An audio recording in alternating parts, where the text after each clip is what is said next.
Let's get into one of the most exciting areas of developmental biology, a new science called evolutionary developmental biology, sometimes called Devo. Devo is the science that studies the developmental mechanisms of evolution. It looks at the proximate causes, the material causes of evolutionary change. As Thomas Huxley, one of Darwin's friends, first tried to point out, evolution needs a theory of the arrival of the fittest as well as a theory of the survival of the fittest. To make new evolutionary changes, one has to change the development of the organism. When we say that the common horse of today has but one toe, but that it came from an ancestor with 5 toes, what we're saying is that changes in the placement of the cartilage cells of the limb caused a new phenotype to come into existence. So I want to talk about the preconditions for evolutionary developmental biology. First, why is there a need for evolutionary developmental biology? And second, what discoveries had to be made in order for evolutionary developmental biology to come into existence? Usually when we discuss evolutionary biology, we talk about the mechanisms of descent with modification. In other words, the mechanisms of natural selection. There are 5 basic principles of natural selection. First, there's variation within a population.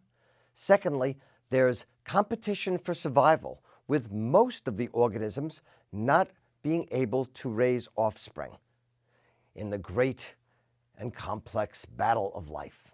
The third principle is the survival of those organisms most fit for their environment.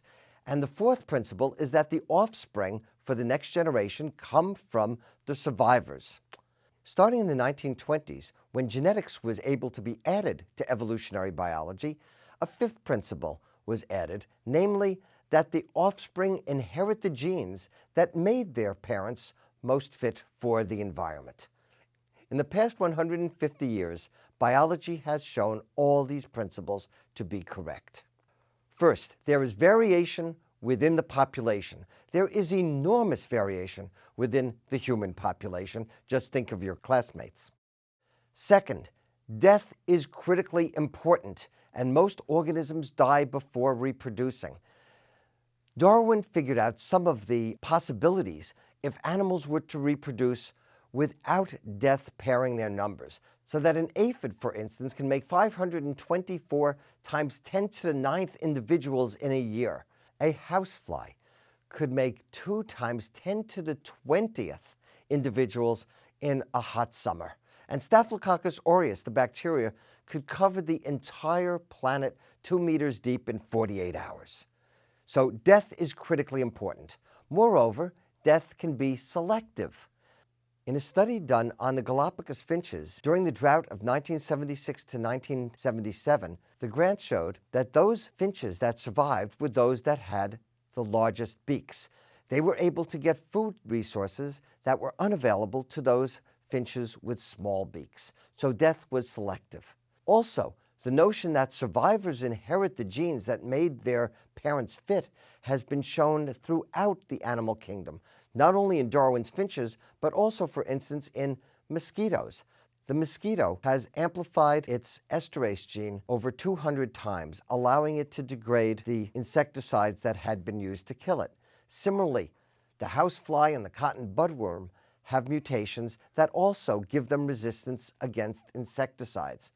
Humans have been evolving, and malaria has been one of the strongest agents in causing human evolution. For instance, changes in human blood types, changes in human blood proteins, and changes in human blood groups have each conferred resistance against malaria. And of course, we know that bacteria get resistance to drugs like penicillin, streptomycin, or indeed a whole host of antibiotics that have been used to kill them. So yes, survivors have offspring that inherit the genes that made their parents fit. But as you could see, mosquitoes that get immune to pesticides still are only mosquitoes. Humans that get immune to malaria are malarial-resistant humans. We haven't evolved new types of organisms this way. To get new types of organisms, Thomas Huxley suggested you needed to change development. You needed a theory not only of the survival of the fittest, but of the arrival of the fittest. You needed a way to look at changes in development. So he said in 1893, evolution is not speculation but a fact, and it takes place by epigenesis. Epigenesis is the technical term for development. He couldn't say development because development could also mean evolution at that time. But it takes place by body construction changes. But in 1890s, we did not have a theory of body construction. That had to wait until the later part of the 20th century. Starting in the 1970s, people such as Susumu Ono, Alan Wilson, Mary Claire King, and Francois Jacob reformulated evolution to be changes in regulatory gene expression during embryogenesis.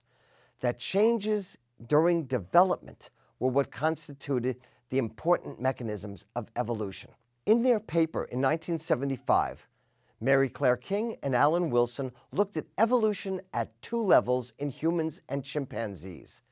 And they sequenced proteins and found very little difference between the protein amino acids between chimpanzees and humans. And they state small differences in the time of activation or in the level of activity of a single gene could in principle influence considerably the systems controlling embryonic development.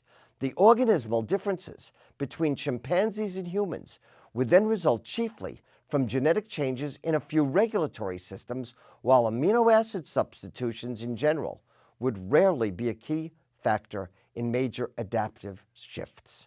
So there were two levels of evolution, one at the protein level and one at where that protein, when that protein, how much that protein was going to be expressed. This resulted in what was called the incompleteness argument, or the argument from incompleteness of natural selection.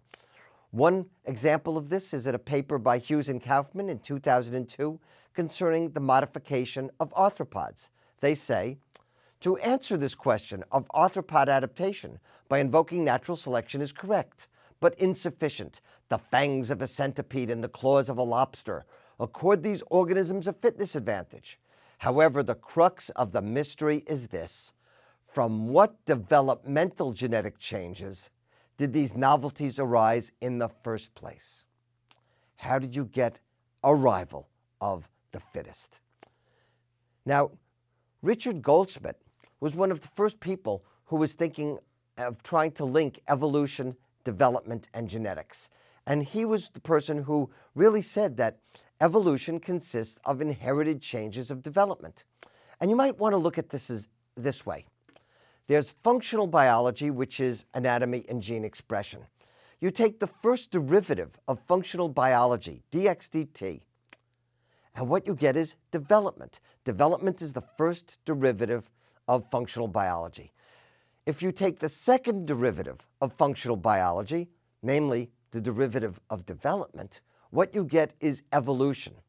So there's functional biology, development is changes in functional biology over time, and evolution is change of development over time.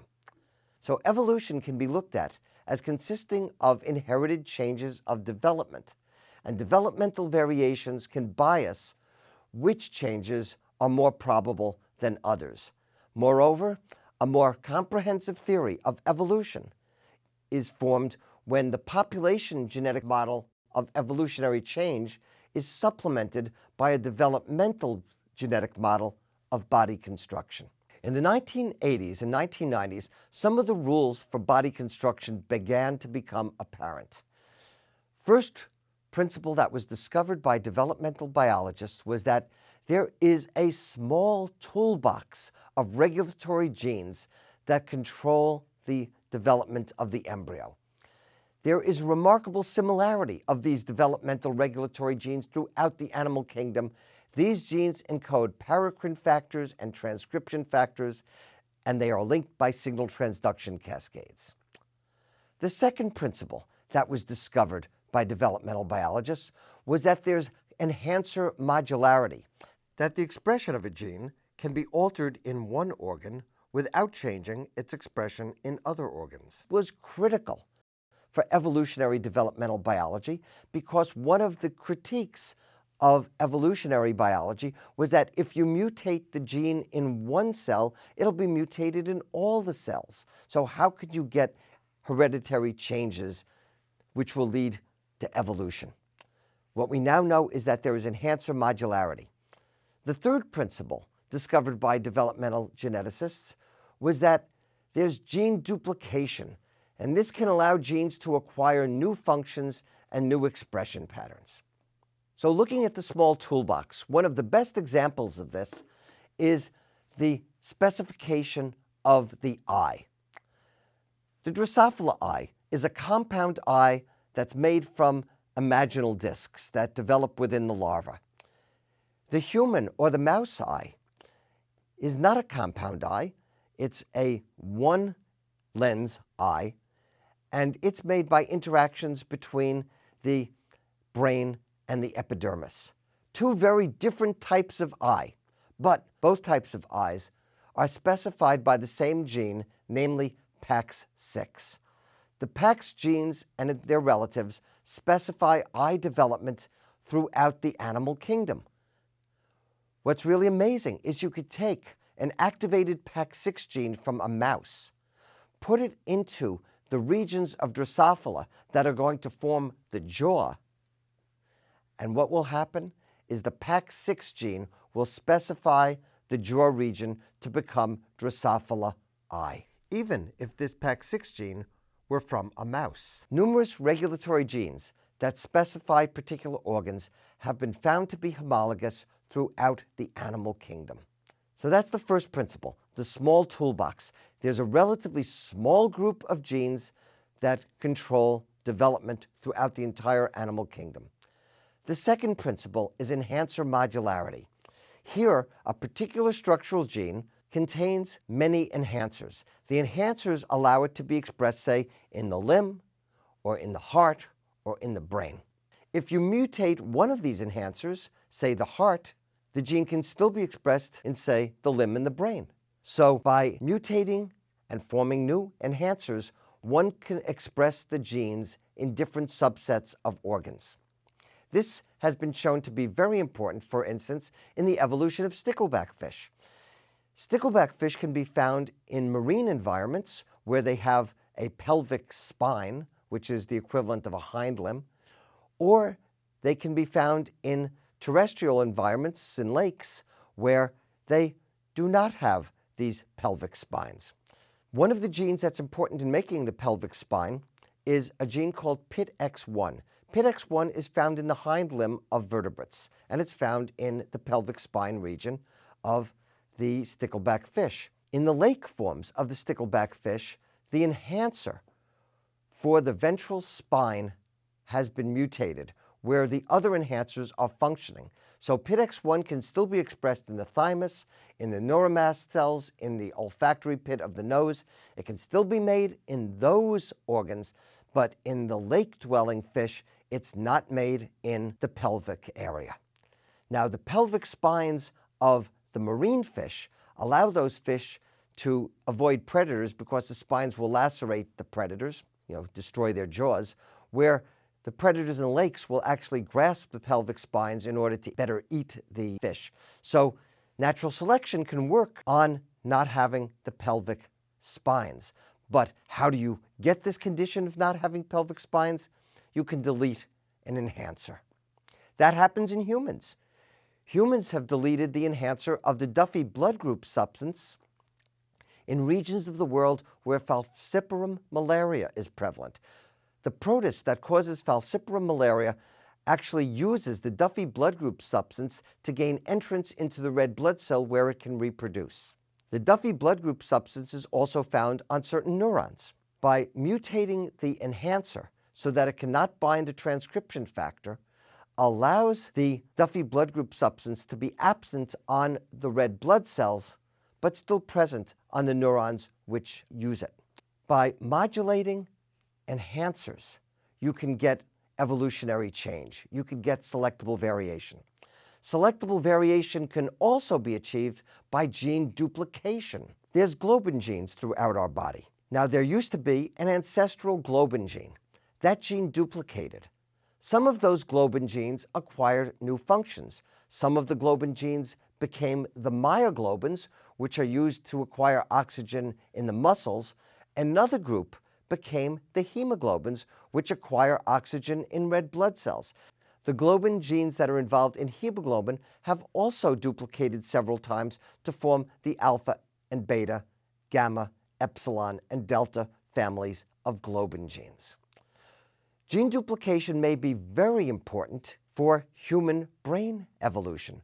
One of the things that distinguishes human brains from the brains of most mammals is that human brains keep on developing. We keep our rate of very rapid neural growth. Most animals suppress that rate of neural growth. Now, there's a gene called SRGAP2, and it's found in all mammals. But in humans, that gene has been duplicated twice. Now, SRGAP2 encodes a protein that actually slows down neural growth. Now, that gene is still active in humans, but one of the copies, SRGAP2C, is a copy which has mutated.